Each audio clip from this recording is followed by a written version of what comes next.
सद्गुरु देव की जय। डॉक्टर नागेंद्र जी, आयुष के सेक्रेटरी श्री अनिल जी,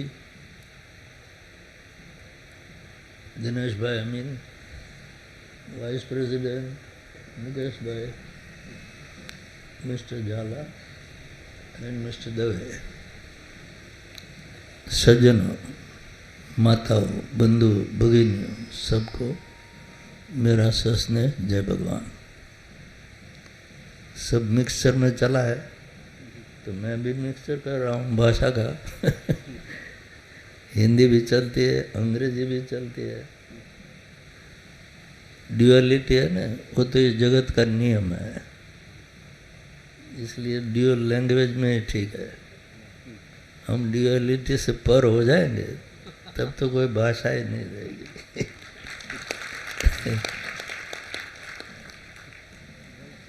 नागेंद्र जी ने बहुत अच्छा बताया कि scientist have tried for 400 years to search the ultimate truth.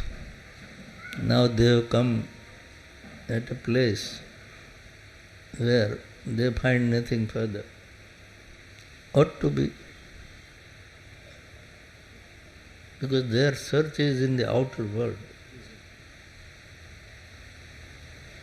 हम तो योग की बात कर रहे हैं, तो योग is search in the inner world.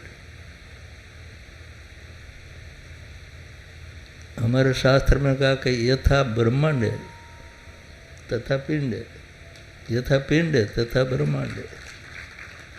ब्रह्मांड में तो आप कोना कोना ढूंढ नहीं सकते हैं, इट इज सो वास्ट। लेकिन ये ब्रह्मांड तो छोटा है, तो पिंड में तो ढूंढो। बात यह है कि पिंड में ढूंढना बहुत कठिन है, ब्रह्मांड में ढूंढना इजी है। It's easier to be a scientist but it is very difficult to become a yogi. हम योग के प्रचार में लीड ले रहे हैं, लेना चाहिए। योग तो हिंदुस्तान का है, हम नहीं कहेंगे तो योग कौन सिखाएंगे दुनिया को। अच्छी बात है कि दुनिया में योग के बारे में दिलचस्पी तो पैदा हुई है, वो मैंने नहीं की है। मैं तो बाहर निकलता नहीं, मेरी दिलचस्पी तो मेरे पिंड में है। कि हम कुछ सत्य को पा लें, बाद में दुनिया को बताएंगे कि भाई सत्य क्या है। तो जैसे सब महापुरुषों ने बताया कि सत्य तो ब्रह्म है, जगत तो मिथ्या है, बस इतना मैं भी बता सकता हूँ। कि ब्रह्म सत्यम जगत मिथ्या, बस इतना हम समझेंगे तो ब्रह्म को ढूंढो, जगत को क्यों ढूंढ रहे हो। जगत तो स्थूल है, ये तो पंचभूत का बना हुआ है। हमारा शरीर ये स्थूल देह है, वो पंचभूत का बना हुआ है, लेकिन हम पंचभूत नहीं है, सिर्फ 19 और तत्व है, उसको तो हम पहचानते नहीं। थेरेपी की बात कर रहे हैं, डिजीज की बात कर रहे हैं, उसकी ट्रीटमेंट की बात कर रहे हैं। आयुष मिनिस्ट्री हमारी आयुष बढ़ाने की बात कर रही है। लेकिन बात तो ये तो फिजिकल बॉडी की है, तो उसको उसके साथ योग को मत जोड़ो। योग doesn't talk about physical body. वो तो ये कहता है कि इसको भूलो भाई। योग चित्त वृत्ति निरोध सब कहते हैं। नागेंद्र जी ने भी बताया, आप भी जानते हो, सब जानते हैं। पतंजलि के नाम पे तो योग सिखाते हैं हम, लेकिन पतंजलि तो क्या बड़े आदमी थे। उन्होंने सिर्फ एक छोटी डायरी है ना, पॉकेट डायरी, उसके 8 पेजेस होते हैं, उतने में पतंजलि ने योग शास्त्र दिया है। आज जगत में इतनी लाइब्रेरियाँ हैं, देखो यहाँ भी कितने पुस्तक, मेरे भी है। सबको जला दो, we are not losing anything, but preserve those 8 pages, then yoga is there.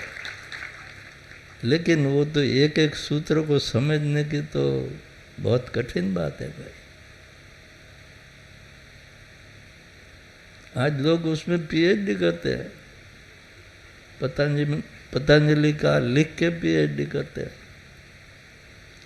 मैं तो कहता हूँ, मैं पतंजलि योग सूत्र की किताब को ऐसा स्पर्श करने से डरता हूँ।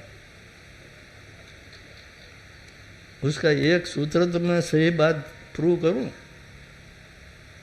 बहुत कठिन है।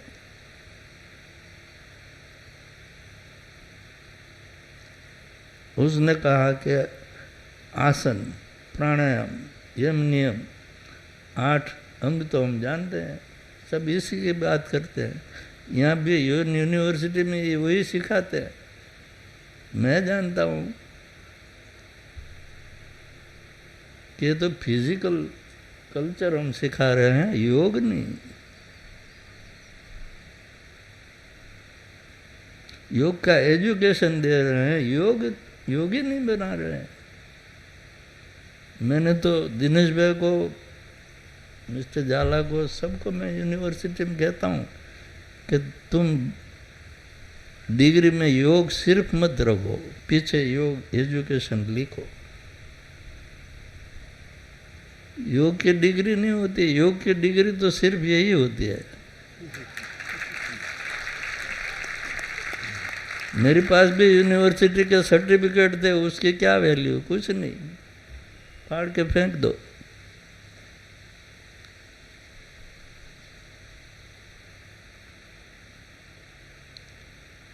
योगी बड़ी बात है। योगी किसको कहते हैं? हमारा शास्त्र कहता है, ये लोग कहते कि सिद्ध योगी राजर्षि मुनि जी, बस कुछ करने का बाकी नहीं रहा मुझे तो। मैंने कभी योगी नाम नहीं कहा है, मैं तो बोलता हूँ मैं योग साधक हूँ, आई एम प्रैक्टिसिंग योग। कभी मैंने नहीं लिखा कि मैं योगी हूँ, क्योंकि योग की व्याख्या जो शास्त्र करता है उसमें नहीं फिट बैठता हूँ, तब तक योगी नहीं हूँ। दृष्टि स्थिरा यस्य बिना निमेषा, जिसकी दृष्टि स्थिर हो गई हो, कभी पलक नहीं झुकते हो, ऐसा तो मुझे है ही नहीं। How can I claim to be a yogi? I am a sadhak. जब दृष्टि स्थिर हो जाएगी, तुम नहीं कहोगे तो भी मैं कहूँगा मैं योगी हूँ।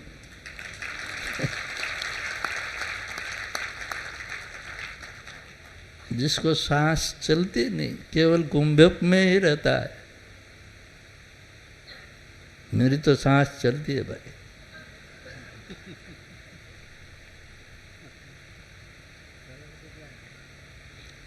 बोला कि स एव योगी स सेव्य, तुम सब सेवा करते हो मेरी, लेकिन मैं कहता हूँ कि गैम्बलिंग करते हो भाई। कहता हूँ, बहुत बार कहा है कि तुम मेरी सेवा करते हो तो you are playing a Gamble.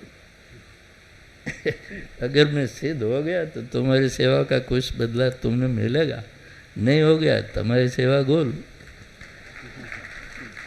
Gambling तो यही होता है। तो नागेंद्र जी मुझे बुला रहे हैं बेंगलोर। मैंने कहा मेरा प्यारा पूरा तो हो जाने दो भाई। बेंगलोर में मुझे कहाँ क्या ढूंढना है? मुझे तो सब लोग हमारे परदेसी शिष्य है, वो भी कहते हैं गुरुजी पधारो, कब आओगे? मैंने बोला भाई जब प्लेन में बैठना न पड़े, किसी की वीज़ा मांगनी न पड़े, तब मैं आ जाऊंगा। और तब तुम कहोगे कि गुरुजी अब कहाँ आए, थोड़ी देर के बाद आओ। तब मेरे पास टाइम ही टाइम होगा, तुम्हारे पास टाइम नहीं होगा। योग बड़ी बात है। ये शरीर को छोड़ो तभी योग की बात करो, तब तक नहीं। मरना नहीं है। जिंदा रहो, शरीर को छोड़ो। सब महापुरुष के भजन देखो, कबीर का भजन देखो, गोरखनाथ का भजन देखो, सिद्ध पुरुषों का, सूफी संतों का। मरने से पहले जो मर जावे सो ही अमर पद पावे। तो पहले मरना तो सीखो भाई, मरने से पहले मरना सीखो। हाँ, देखो गोरखनाथ का भजन है ना। हमारे एक रजनीश जी हो गए, वो उनके ऊपर बोलते थे, मरो है जोगी मरो, मरण है मीठा। तो योगी को मरने की सलाह क्यों देते हैं गोरखनाथ? मरो है जोगी मरो, मरण है मीठा। But in the second line ही से ऐसी मरनी मरो जैसी गोरस ने मरी दीठा। गोरखनाथ कहते हैं कि मैंने जैसे मरनी मरी ऐसी मरो, वो तो मीठा है। तो मैं ये मरने की बात कर रहा हूँ, और वो मरनी में निकल गए तो फिर मृत्यु है कहाँ? अगर जिंदा आदमी मृत्यु में से निकल गया और मरा नहीं तो फिर मृत्यु कहाँ है? आप कहेंगे ऐसा कभी हो सकता है? अगर मैं कहूँ कि मैं मृत्यु में से निकल गया और जिंदा हूँ तो आप कहाँ मानने वाले? ये तो सब बनी बनाई मनाई हुई बातें हैं। देखिए गौतम बुद्ध मध्यम निकाय में कहते हैं कि I have taught my disciples how to die before death. Buddha भी कहते हैं कि मैंने मेरे शिष्यों को मृत्यु से पहले कैसे मर जाना ये सिखाया है। तो मैं भी कहता हूँ मेरे गुरु ने मृत्यु के पहले कैसे मर जाना ये मुझे सिखाया।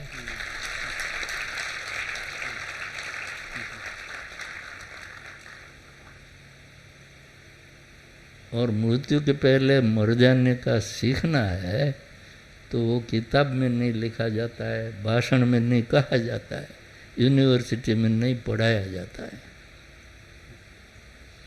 अब आप कितना भी सिलेबस बनाओ ना, मेरे हिसाब से योग नहीं, योग एजुकेशन कहो, आप यूजीसी में भी कहो कि योग को एजुकेशन एजुकेशन कहो, योग मत कहो, योग डे मत कहो, हम योग सिखाते हैं ऐसा मत कहो। इट इज योग education. Education is an art, Aristotle ने कहा, तो हमें क्या मतलब है? Education is an art. आप आर्ट्स सिखाते हो, हिस्ट्री सिखाते हो, साइंस सिखाते हो, कॉमर्स सिखाते हो, तो ये भी एक आर्ट है। तो योग एजुकेशन कहो, योग नहीं, योग अलग बात है। कितना अच्छा डेमोन्स्ट्रेशन किया ये बात इन बच्चों ने। ये सब योगी बन गए क्या? तो मैं क्या कर रहा हूँ? बच्चे योगी बन गए तो मैं क्या कर रहा हूँ?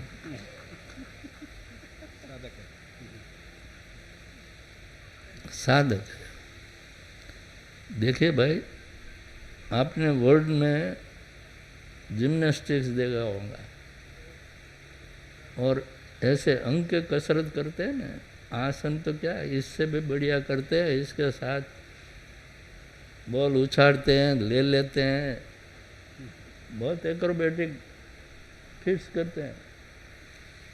उसके तौल में एक भी बालक हमारा नहीं आएगा। ये तो योग को ये मत बना दो, वरना योग वो सिखाएंगे तुमको।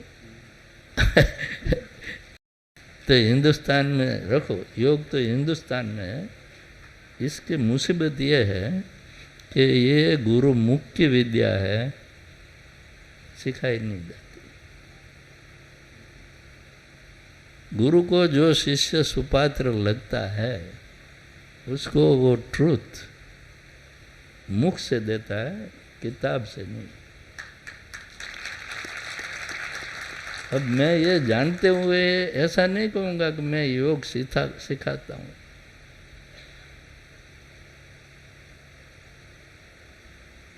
मैंने योग इंस्टीट्यूट बनाया पहले, इसी में से ये तो यूनिवर्सिटी बन गई, तो अच्छी बात है।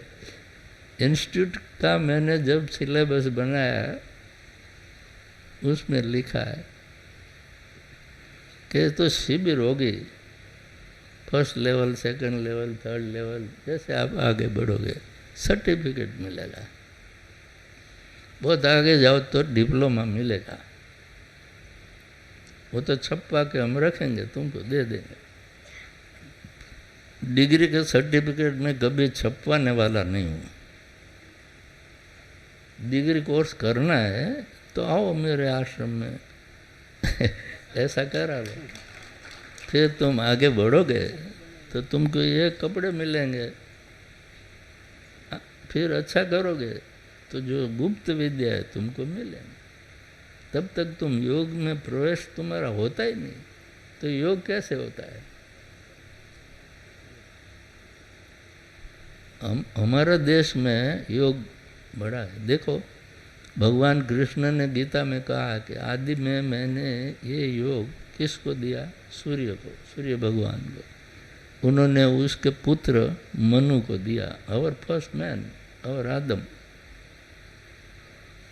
उसने उसके पुत्र इक्ष्वाकु को दिया, उसने इसके पुत्र को दिया। ऐसा नहीं किया कि उसने प्रचार किया, उसने सेमिनार किया। राजा थे, वो आयुष मिनिस्ट्री कर सकते थे लेकिन उन्होंने किया नहीं, क्योंकि जो करते हैं ना वो समझते कि ये विद्या सबके लिए नहीं है, ये मोक्ष पुरुषार्थ है। मोक्ष पुरुषार्थ सबके लिए नहीं है, शास्त्र मना कर रहा है। धर्म पुरुषार्थ सबके लिए है। कर्मयोग, ज्ञान योग, भक्ति योग, उसमें धर्म पुरुषार्थ है। भगवत गीता हम इसको धर्म ग्रंथ कहते हैं। योग तो उसमें भगवान ने कहा, हर अध्याय के ऊपर योग लिखा है, लेकिन उसमें अष्टांग योग नहीं आता है, इसमें हठ योग नहीं आता है। उसमें जो आता है वो तो कर्म योग, ज्ञान योग, भक्ति योग आता है, लेकिन वो भी एक संपूर्ण योग है। हमारी यूनिवर्सिटी में उसका भी सिलेबस है। अष्टांग योग की तरह मैं उसको भी इतनी ही इम्पोर्टेंस देता हूँ। आप जिसको हठ योग कहते हैं वही कर्म योग है। कर्मयोग भगवान ने कहा कि निष्काम कर्म करो अर्जुन को। कर्म तो सब करते हो, आप भी करते हो, ये मिनिस्ट्री भी करती है, हम सब करते हैं, लेकिन ये तो दुनियावी कर्म है। निष्काम कर्म, जो कर्म करो उसका कोई बंधन पैदा न हो। निष्काम किस लिए? जिसके पीछे कोई कामना नहीं है, कोई विचार नहीं है, कोई भावना नहीं है, और अपने आप जो कर्म हो जाता है वो निष्काम कर्म है। सोच विचार करके कुछ किया, ऐसा नहीं कि सब सकाम कर्म बुरे होते हैं, सकाम कर्म अच्छे भी होते हैं, बुरे भी होते हैं। लोग डोनेशन करके अच्छी प्रवृत्ति करते हैं, लोग चोरी भी करते हैं। कर्म तो कर्म होता है, लेकिन जो पुण्य करता है उसको भी फल मिलता है। तो सकाम तो है ही कर्म। पुण्य जब तक आपके अकाउंट में जमा है ना, तब तक कर्म जमा है, तब तक मोक्ष नहीं मिलता है। पाप और पुण्य सब साफ हो जाए, नो कर्म पेंडिंग, तब मोक्ष होता है। आप कहेंगे कि भाई नहीं, योग करो, आसन करो, ध्यान कर लो, मोक्ष हो जाएगा, वो भी कर्म है भाई। आप कहिए कितने लोग फॉरेन जाते हैं, उन्होंने तो काम पूरा कर लिया होगा, मेरा तो अधूरा है, इसलिए मैं फॉरेन भी नहीं जाता हूँ, आपके बेंगलोर भी नहीं आऊँगा मैं स्वार्थी आदमी हूँ, मेरा पूरा कर लूँ, फिर मैं जगत को कहूँ कि भाई तुम्हें भी पूरा पूर्ण होना है तो पहले ये जगत के सामने आंखें बंद कर लो।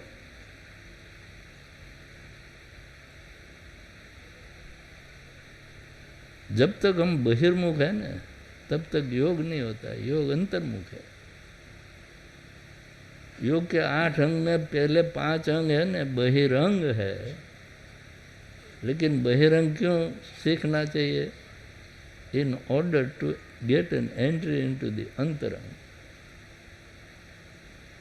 तो हम बहिरंग सिखा रहे हैं लोगों को, तो ठीक है, लेकिन वो योग नहीं है, अंतरंग योग है, वही योग है। अंदर उतरना है तो प्रत्याहार पहले होना चाहिए, और जब तक केवल कुंभ नहीं होता है, केवल कुंभ, तब प्रत्याहार भी नहीं होता है। किसको प्रत्याहार हो गया मुझे बताओ ना जगत में?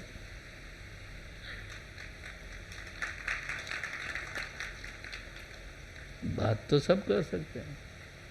आप स्क्रिप्चर्स का अभ्यास करो, थोड़ा लेक्चर कर दो, सब तालियां बजाएंगे। बजी ना, आगे बोलने वाले की भी बजी, मेरी भी बजती है, सामने वाले का तो जॉब तालियां बजाना ही है। लेकिन इनकी ताली सुन के मैं इसके पीछे लग जाऊं तो मैं मेरा जो काम है वो भूल जाऊंगा। मैं कहता हूं कि आयुष मिनिस्ट्री इतना खर्च करती है, सब कुछ करती है, मुझे 5 साधक को रोटी खिलाना है फक्त। मैं उनको एक कोठरी में कैद कर दूंगा और एक टाइम भोजन, एक ही चपाटी, 2 चपाटी भी नहीं दूंगा। वो कभी योग सीखेंगे तो वो योग क्या है वो कहेंगे, दैट इज योग। ये तो योग एजुकेशन, मास स्केल पे योग नहीं होता है। भगवान ने कहा ना कि ये काल क्रम से भूल गए सब, योगी इतने बहुत होते ही नहीं कभी।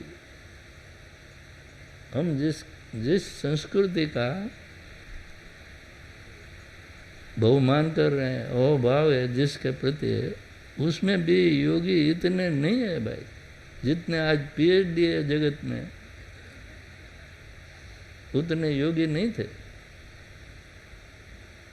और इस एजुकेशन से मोक्ष मिल जाए तो सब पीएचडी को तो मोक्ष मिल ही गया होगा।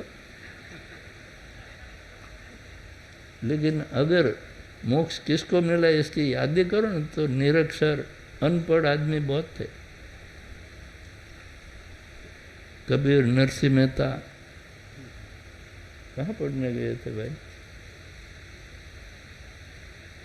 ये पढ़ाई जो नौकरी नहीं दे सकती है, वो मोक्ष की क्या बात है? दे ही नहीं सकती।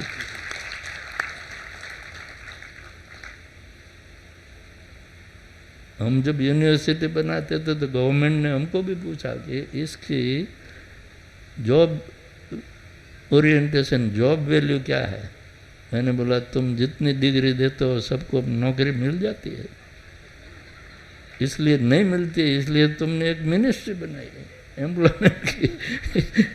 तो ये एजुकेशन से जिससे जॉब भी नहीं मिलती है उससे मोक्ष क्या मिलेगा? मैं गलत बात नहीं कह रहा हूँ। Modi ji is very sincere person, he wants कि योग का प्रचार सही मायने में हो, लेकिन आउट ऑफ एंथुजियाज्म हम योग को छोटा मत बना दें कि ये सिर्फ थेरापी है, ऐसा न रह जाए। योग तो एक मोक्ष देने वाला साइंस है, और वो साइंस किसी को नहीं मिलेगा।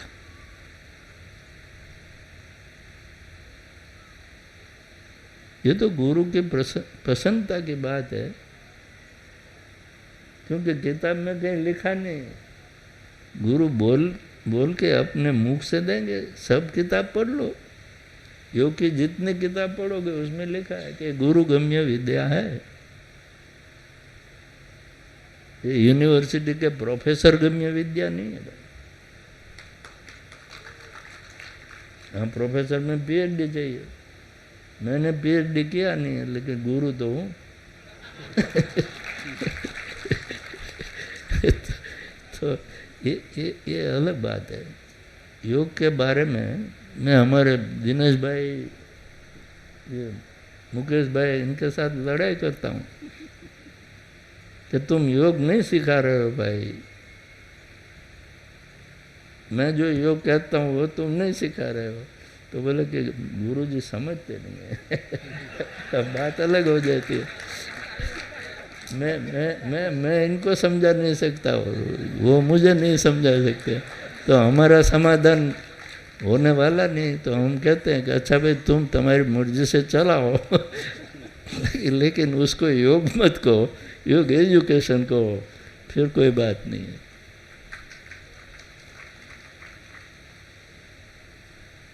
देखिए, योग चित्त वृत्ति निरोध सब कुछ ट्राई करते हैं, विज्ञानी भी ट्राई करते हैं। ऐसा नहीं है कि विज्ञानी कभी आसन मार कर नहीं बैठा है।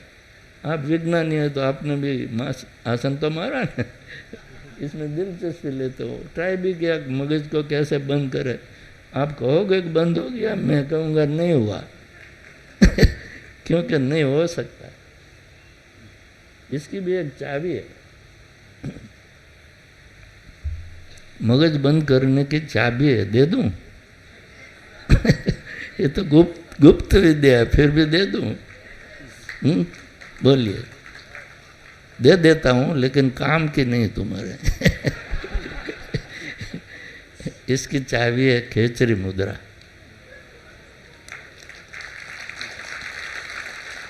शास्त्र में कहा है कि योग की बात छोड़ो, इतनी सब 4 चीज को याद करो। आसन में सिद्धासन, प्राणायाम में केवल कुंभक, मुद्रा में खेचरी मुद्रा, और ध्यान में समाधि, निर्बीज समाधि। बस ये 4 ही जरूरी है, बाकी सब तो इसका विस्तार है। अब खेचरी मुद्रा को वहाँ क्यों रखी?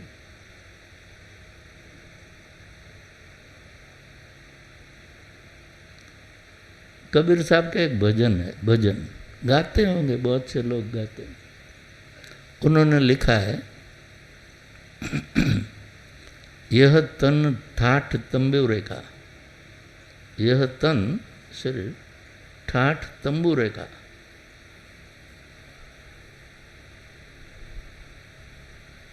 પછી दूसरी लाइन में कहते हैं कि ऐचत तार मरोरत खूंटी। तंबूरे में क्या होता है? तार होते हैं, खूंटी होती है। ऐचत तार, खींचो तार को, मरोरत खूंटी, खूंटी मरोड़ के तार को खींचो तो निक्षत राग हजूरे का। हजूरो मीन्स आत्मा, इनर सन। अगर बहुत जोर करोगे, टूट गए तार, बिखर जाए खूंटी, तो होगो दूरम दूरे का। बहुत खींचोगे और तार टूट जाएगा, खूंटी बिखर जाएगी, तो सब धूल दानी हो जाएगा, सब धूल में मिल जाएगा। अब ये भजन कबीर साहब ने इसमें क्या लिखा है? यह तन ठाठ तंबूरे का। हमारी जो नाड़ी कहते हैं ना, पीड़ा पिंगला सुषुम्ना, उसको हम कहते हैं कि करोड़रज्जु के स्थान पे है।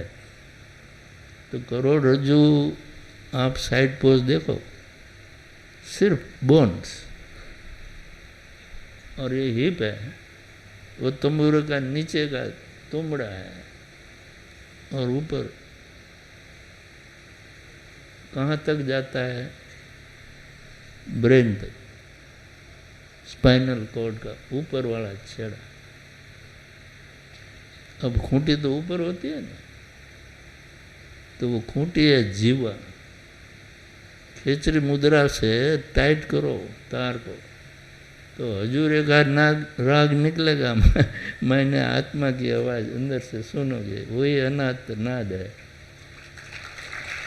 अनाथ नाद की बहुत किताबें भी लिखते हैं, लेकिन सुना किसने? किसने नहीं। वो तो किताब पढ़ के किताब लिखो, किताब पढ़ के किताब लिखने का नहीं है, अपना एक्सपीरियंस लिखो, वो किताब होती है।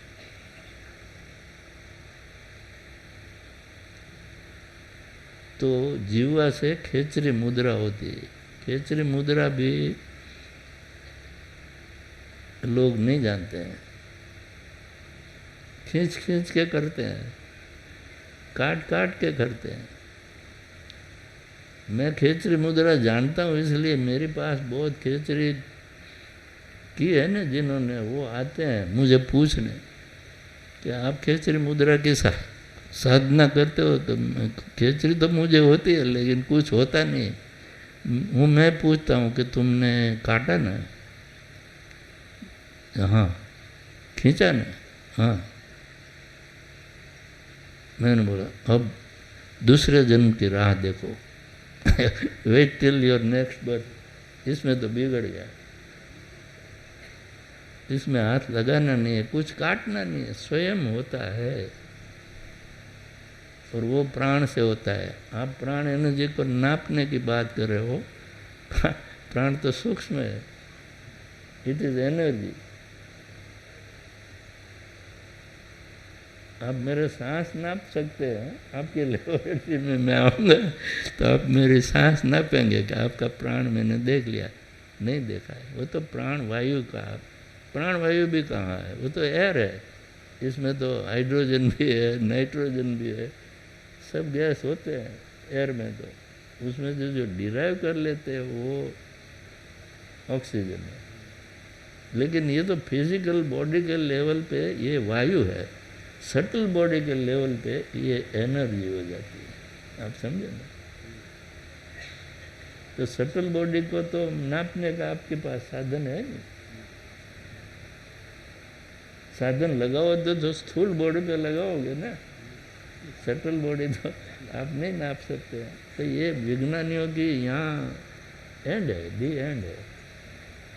विज्ञान बहिर्मुख साइंस है, ये योग अंतर्मुख विज्ञान है।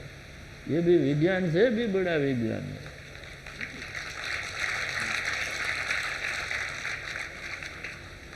आइंस्टाइन तो गए, स्टीफन हॉकिंग, वो सोचते हैं गॉड पार्टिकल।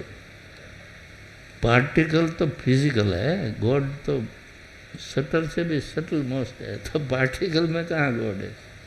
पार्टिकल में गॉड की एनर्जी है। हम कहते हैं कि सर्वत्र ब्रह्म है, पार्टिकल तो भ्रम है, इट इज इल्यूजन।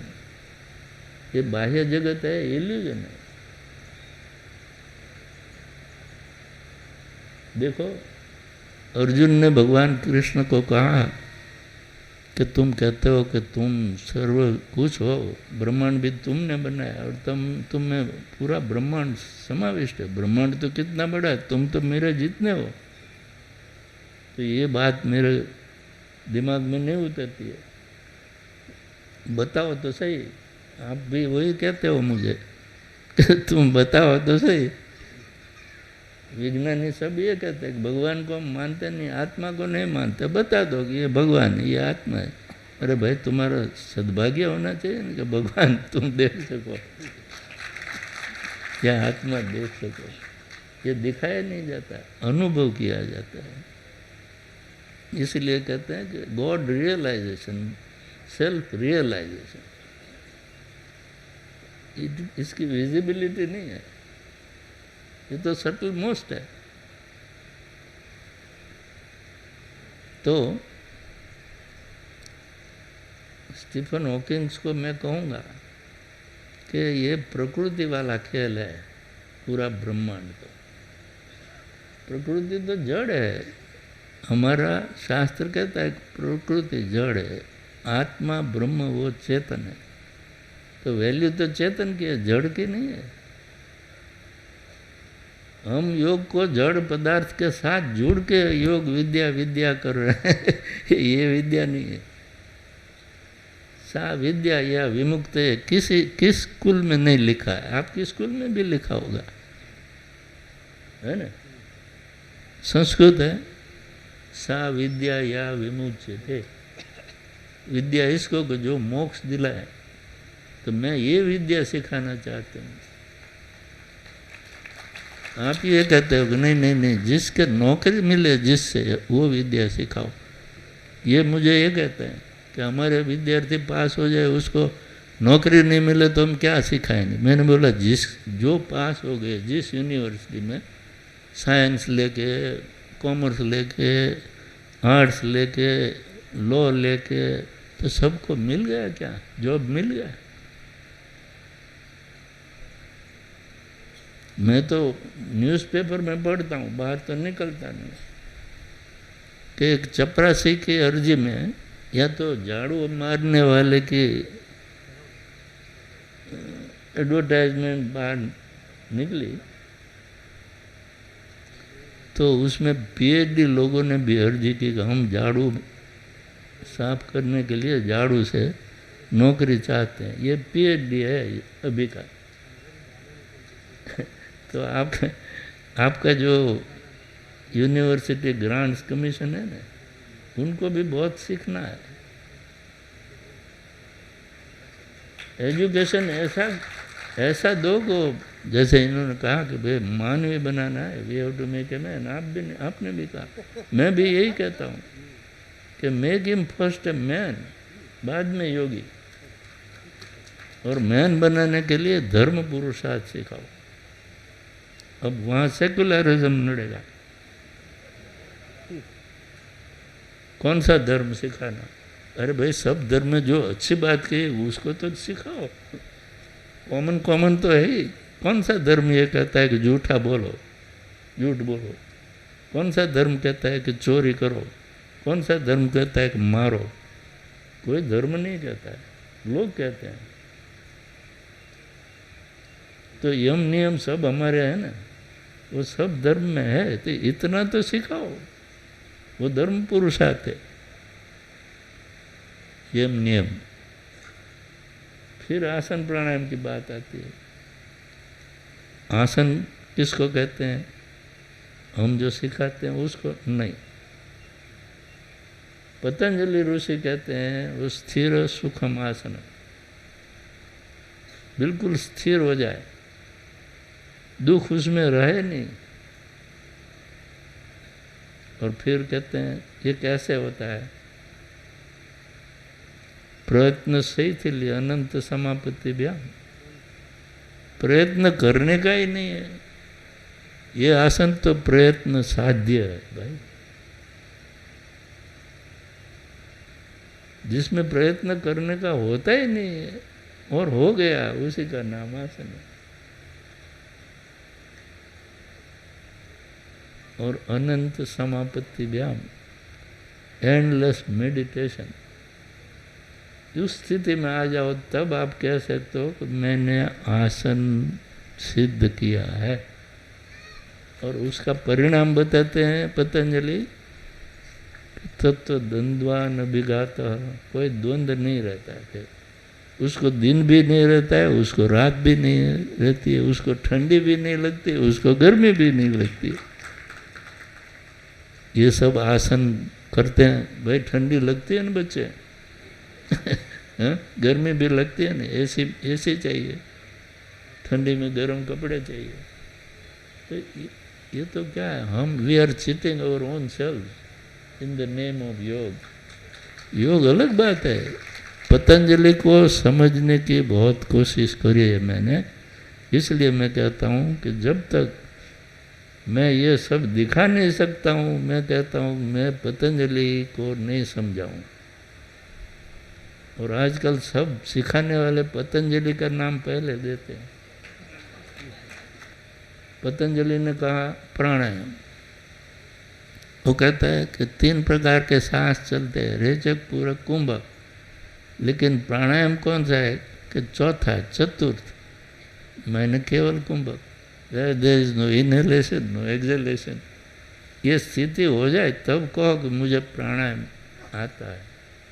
और प्राणायाम का ये से प्राणायाम के अभ्यास के लिए क्या करना है, तो शास्त्र कहते हैं आसन पहले जीतो और बाद में प्राणायाम का अभ्यास करो। अब आसन स्थिर सुखम आसनम, आपको कला को तब आप आसन में बैठ सके, कोई पेन न हो, तब आप केवल कुंभक आप ये प्राणायाम का अभ्यास कर सकते हो। और वो प्राणायाम होगा तत् क्षीयते प्रकाश आवरणम, अंदर जो आत्मा बैठा है ना, उसका जो प्रकाश है उसका कोई आवरण नहीं रहेगा, मतलब कि स्थूल शरीर विल बी फॉरगॉटन और आपका तादाद में your consciousness will be with this subtle body,